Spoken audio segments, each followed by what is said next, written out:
Hello students, अस्सलाम वालेकुम। उम्मीद सब खैरियत से होंगे। हमने एक्सरसाइज सारे कर लिए हैं चैप्टर 2 के। अब हम आ गए रिव्यू एक्सरसाइज में। तो रिव्यू एक्सरसाइज में भी सारे जो है मोस्टली जो क्वेश्चन हैं वो लॉ से रिलेटेड हैं।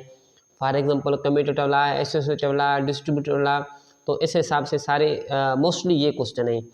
तो कुछ मैं करूँगा, कुछ आपको होमवर्क दूंगा, क्योंकि हमने बहुत सारे लॉ किए हैं, बहुत क्वेश्चन किए हैं लॉ के हवाले से। तो हमारा फर्स्ट क्वेश्चन है fill in the blanks by using laws. Laws को यूज़ करके यहाँ पे फिल इन द ब्लैंक्स करें। तो हमारे पास फर्स्ट क्वेश्चन है 2 into dash is equal to 3 into dash. तो यहाँ पे आप देखें 2 डिजिट हैं, यहाँ पे भी 2 डिजिट और यहाँ पे भी 2 digit with respect to multiplication. तो ये कौन सा लॉ होता है? Commutative law. कम्यूटेटिव लॉ हमें क्या कहता है? कहता है कि a into B is equal to B into A with respect to multiplication. तो यहाँ पे हम इसको a लेते हैं, इंटू इसको b लेते हैं। जो हमें मालूम करना है b हमें पता नहीं है इसमें। तो ये बराबर किसके होगा? ये ला क्या कहता है? b इंटू ए के, b इंटू ए के। अब हमें पता चल गया कि a इज इक्वल टू 2 है। जहाँ पे भी अब a होगा हम वहाँ पे 2 पुट करेंगे, यहाँ पे 2 पुट करेंगे। अब देखें b यहाँ तो नहीं है, यहाँ पे यहाँ से हमें b मिल जाएगा। b की वैल्यू क्या है? 3। तो हम यहाँ पे 3 पुट करेंगे। तो ये हमारा सॉल्व हो गया है। 2 into 3 is equal to 3 into 2। दूसरा क्वेश्चन है, ये भी लॉ ऑफ कम्यूटेटिव है, law of commutative with respect to multiplication है। इसमें भी a इंटू बी हमारा क्या होता है? b इंटू ए। जहाँ भी b है, b की वैल्यू क्या है? ये वाला हम पुट करेंगे, इंटू ए की वैल्यू हम ये पुट करेंगे। तो ये बहुत आसान है, थोड़ा आप ध्यान देंगे तो ये आपको समझ में आ जाएंगे। उसके बाद थर्ड क्वेश्चन एसोसिएटिव लॉ है। एसोसिएटिव लॉ हमें क्या कहता है? कहता है कि a into bracket b into C करें, या bracket a into b into C करें। हमारा जवाब एक जैसा ही आएगा। तो जो फर्स्ट वाला है इसको हम a लेंगे, इसको b, इसको c। तो यहाँ पे भी देखें a क्या है? 5, b क्या है? 3। यहाँ पे मिसिंग क्या है? c मिसिंग है। c की वैल्यू क्या है? 8। तो हम यहाँ पे 8 लिखेंगे। बहुत ही आसान है। उसके बाद थर्ड भी हो गया। फोर्थ क्वेश्चन भी कम्यूटेटिव लॉ है, लेकिन इसमें एक और प्रॉपर्टी भी इस्तेमाल हुई है। अब a इंटू बी बराबर है b इंटू ए। b यहाँ भी गिवन है, हमें यहाँ भी गिवन है, लेकिन a मिसिंग है। हम a दोनों तरफ नहीं है, तो हम किस तरह से फाइंड करेंगे? लेकिन यहाँ पे आगे देखें इज इक्वल टू 0। अब हमें पता चल गया कि ये किसके बराबर है? 0 के। तो यहाँ पे 0 आएगा। 0 इंटू 7, हमें हमारा आंसर जो 0 आएगा इज इक्वल टू 7 इंटू 0। तो ये इसके 0 के बराबर हो जाएगा। तो ये भी बहुत आसान था। Fifth question 9 into bracket 2 plus 16। ये कौन सी प्रॉपर्टी है? ये प्रॉपर्टी है distributive law of multiplication over addition. ये क्या कह रहा है कि पहले हम इन दोनों को मल्टीप्लाई करेंगे। ये 9 ब्रैकेट में सबसे मल्टीप्लाई होगा। पहले 9 इंटू 2 करेंगे, 9 इंटू 2। तो यहाँ पे डैश में हम 9 लिखेंगे, फिर प्लस की निशानी, फिर 9 इंटू 16। यहाँ पे भी 9 आएगा इंटू 16। ये बहुत ही आसान था। ये भी सेम कौन सी प्रॉपर्टी है? Distributive law of multiplication over addition. ये जो 1 है ये ब्रैकेट के साथ मल्टीप्लाई हो रहा है, पहले 20 के साथ, उसके बाद 4 के साथ। तो 1 मल्टीप्लाई बाय किसके साथ होगा? 20 प्लस ये 4 गिवन है इंटू 1। तो ये इस तरह से होगा। 7 नंबर क्वेश्चन, ये भी distributive law of multiplication over subtraction है। पहले 17 को 8 के साथ मल्टीप्लाई करेंगे। 17 मल्टीप्लाई बाय 8 हमारा मिसिंग है, हम 8 देंगे, फिर माइनस की निशानी, फिर 17 मल्टीप्लाई बाय 3। 17 मल्टीप्लाई बाय 3, 17 यहाँ मिसिंग है, हम 17 रखेंगे। ये बहुत ही आसान था। उसके बाद ये भी distributive law of multiplication over subtraction है। पहले 32 ब्रैकेट सारे के साथ मल्टीप्लाई हो रहा है, हमने पढ़ा था पीछे, तो इसको इसके साथ मल्टीप्लाई करेंगे। तो यहाँ पे 12 गिवन है, मल्टीप्लाई बाय क्या होगा 32, ये माइनस की साइन, फिर 6 मल्टीप्लाई बाय 32, 6 यहाँ पे गिवन है, हमें मिसिंग क्या है 32। तो ये जो फर्स्ट वाला था बहुत ही आसान था, इसमें सारे लाज यूज हो रहे थे तो हमने कर लिया है। उसके बाद सेकंड क्वेश्चन में जाएंगे, बहुत ही आसान से क्वेश्चन है, एक बार आपको लाज याद हो जाए फिर लाज को आप यूज करके इनको सॉल्व कर सकते हैं। चलते हैं अगले क्वेश्चन की तरफ। Fill in the blanks, question number 2 हमारा क्या है, फिल इन द ब्लैंक्स। बहुत ही आसान है, कुछ मैं करूँगा कुछ आप करेंगे। ये भी यहाँ पे फर्स्ट क्वेश्चन देखें, 5 × 4 = डैश × 5, ये कौन सी प्रॉपर्टी यूज हो रही है, ये डिस्ट्रीब्यूटिव प्रॉपर्टी है। तो a × b बराबर है b × a, हमारा a क्या है 5, यहाँ पे भी ये 5 है, b क्या है 4, यहाँ पे 4 मिसिंग है, वो हम लगाएंगे। ये भी सेम तो ये भी,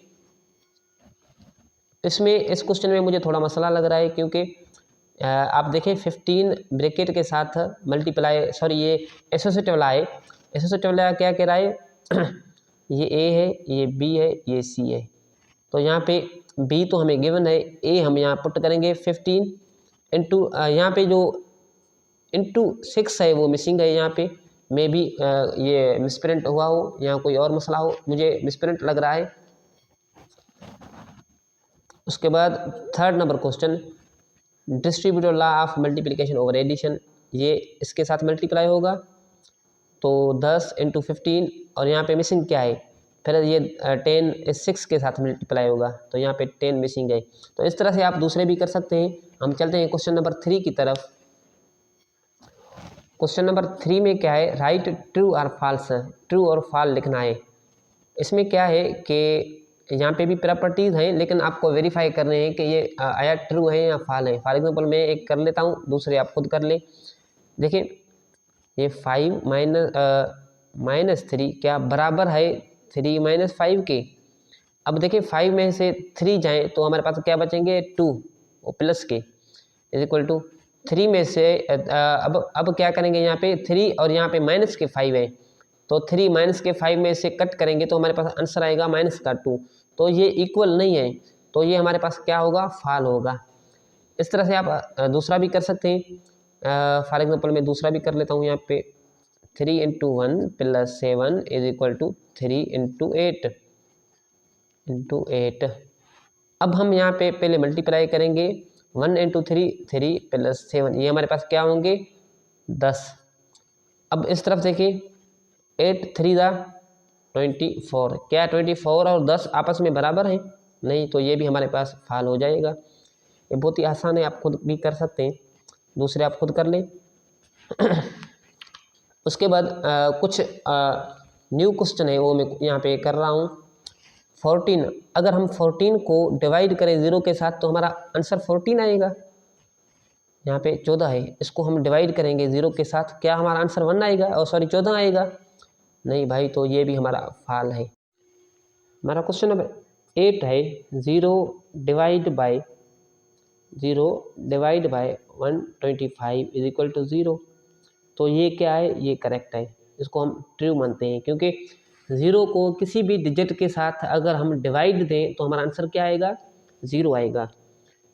क्वेश्चन नंबर 9 क्या कह रहा है, 18 डिवाइड बाय 18 को हम अगर 18 के साथ डिवाइड करें तो क्या हमारा आंसर 0 आएगा, तो नहीं भाई, 18 का टेबल 18 पे एक बार लग रहा है, तो हमारा आंसर क्या आना चाहिए 1, तो ये यहाँ पे 0 है, तो ये हम इसको फॉल कंसीडर करेंगे। इसके बाद क्वेश्चन नंबर 10, 75 डिवाइड बाय 75 = 1, 75 का टेबल 75 पे एक बार लग रहा है, तो ये हमारा आंसर क्या आएगा 1, तो इसको हम ट्रू करेंगे। तो क्वेश्चन नंबर 3 भी हमारा हो गया, बहुत ही आसान सा क्वेश्चन था। चलते हैं क्वेश्चन नंबर 4 की तरफ। क्वेश्चन नंबर 4 क्या कह रहा है, write the predecessor and successor of the following number. नीचे जो नंबर गिवन है उनके आगे वाले नंबर और पीछे वाले नंबर हमें लिखने हैं। फॉर एग्जांपल ये 671 है। तो इससे पहले जो डिजिट आएगा वो क्या होगा 670। इसके बाद जो आंसर आएगा वो डिजिट आएगा वो क्या होगा 672। ये बहुत ही आसान सा था। इसके आगे वाला डिजिट कौन सा होगा 244 और इसके पीछे वाला डिजिट कौन सा होगा 246। ये बहुत ही आसान था। अब चलते हैं क्वेश्चन नंबर 5 की तरफ। Question number 5, the smallest natural number is, सबसे छोटा नेचुरल नंबर कौन सा है। हमें पता है कि नेचुरल नंबर जो है वो ऑलवेज स्टार्ट फ्रॉम 1, हमेशा कहाँ से स्टार्ट होते हैं 1 से। तो इसका आंसर क्या आएगा 1। ये आप खुद कर लें, ये मैंने यहाँ पे करवाया है ऊपर। Question number 3, the smallest 7 digit number is, 7 digit सबसे छोटा नंबर कौन सा है। ये मैंने आप लोगों को पढ़ाया था। 1 डिजिट सबसे छोटा, 1 डिजिट सबसे बड़ा, 2 डिजिट सबसे छोटा, 2 डिजिट सबसे बड़ा नंबर। तो ये भी उनमें से ही एक MCQ है। The smallest 7 digit number is, smallest 7 digit number क्या है जिसमें 6 0 हों और 1 हो, 1 2 3 4 5 6 और ये हम इसको स्मॉलेस्ट 7 डिजिट नंबर मानते हैं। The greatest 6 digit number is, सबसे बड़ा 6 डिजिट नंबर कौन सा होगा। तो ये भी मैंने आप लोगों को पढ़ाया था। तो इसका आंसर जो है वो B है। Question number 5, the numbers divisible by 2 are called, ऐसे नंबर जिनको हम 2 के साथ डिवाइड कर सकें तो उनको क्या क्या कहा जाता है। हमें पता है कि जिसको 2 का टेबल लगता हो वो इवन नंबर होगा।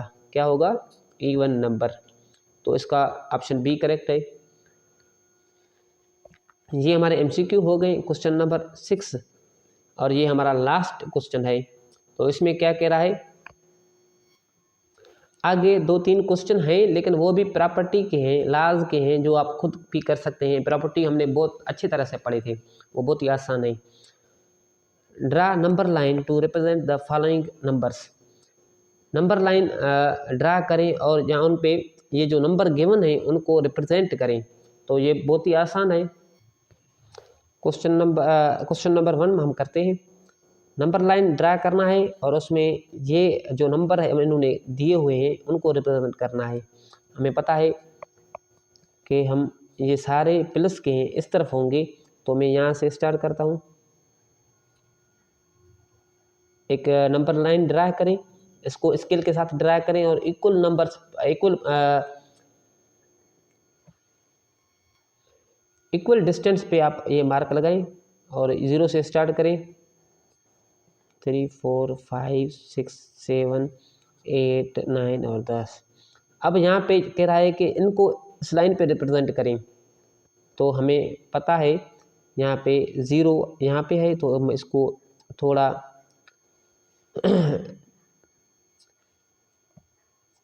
उसके बाद नंबर 1 इसको भी हम थोड़ा इसको थोड़ा डार्क कर देंगे। उसके बाद 3 को हम रिप्रेजेंट करेंगे या शो करेंगे इस लाइन पे। उसके बाद 9। तो ये बहुत ही आसान सा क्वेश्चन था। दूसरे आप खुद भी कर सकते हैं। वीडियो अच्छी लगे तो लाइक शेयर करें और हमारे चैनल को सब्सक्राइब करें ताकि मज़ीद इस टाइप के वीडियो आप लोगों के पास जल्द अज जल्द पहुँच सकें। Thanks for watching video.